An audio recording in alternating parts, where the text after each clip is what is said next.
Welcome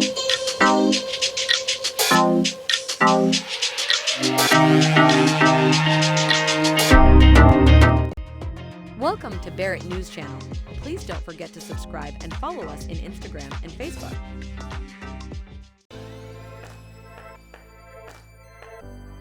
At the far northern tip of Australia is one of the country's least visited and least understood regions.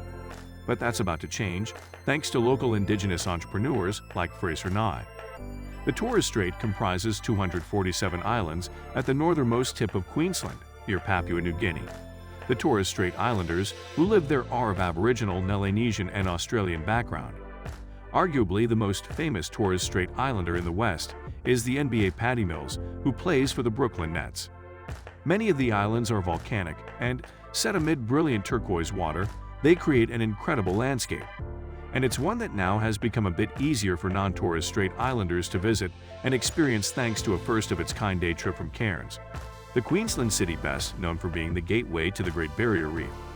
We're not in the tourism business, we are in the people business.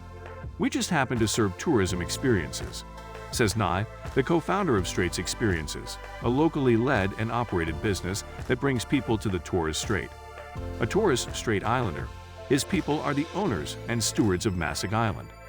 As a longtime member of local government in the area, he has witnessed how giving people access to more opportunities, especially in rural areas with fewer jobs and less access to different industries, can be transformative. But he has also seen the way that Cairns and the Barrier Reef have swelled with tourists, which can lead to erosion and crowding, so he's trying to walk a middle path.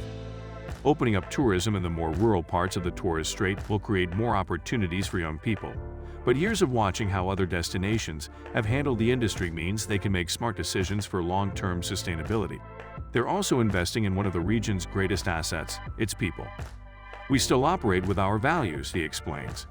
We work with first and foremost our community, our elders and our leadership, because this is about them. Torres Strait Islanders' history has been marked by struggle. White European settlers to Australia began engaging in violent, bloody conflict, known as the Frontier Wars, with local Indigenous communities soon after arriving on the continent. Aboriginal and Torres Island Strait people had their children forcibly taken from them and sent to live in residential schools or with non-Indigenous families. The government of the time claimed their removal was in the best interests of the children, but it created generational trauma for survivors and their families. First Nations people were banned from using their native languages and often moved from their homes onto reservations. Today, only about 3% of Australians are Indigenous. Every May 26 since 1998, Australia observes Sorry Day to acknowledge these atrocities and try to make amends. Through Straits Experiences One Day a Straight Day tour, visitors get what Nai dubs an injection of local culture and history. It's a long day, but a satisfying one. Guests depart on a charter flight from Cairns at 6:40 a.m. and arrive on Thursday Island, Waban in the local language, the primary island of the Torres Strait. A guide accompanies them on the flight to talk about the Torres Islands' land and people, which includes details about the landscape and information about present-day Torres Strait Islanders and some of the economic hardships they face.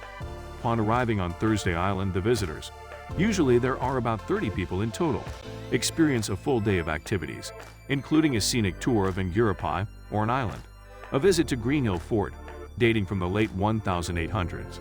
It was intended as a defense against a hypothetical Russian invasion, an exploration of World War II-era military sites, traditional music and dance performances from a local group called the Island Stars, and an island-style buffet lunch.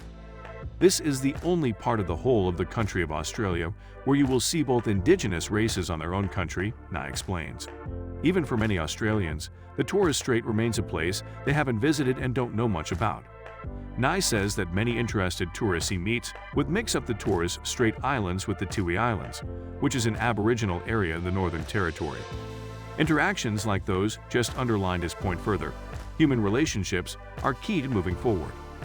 We want to land in a place where people are more understanding, more empathetic, and we can have a great conversation as humans and be friends, he says. That's our real mission.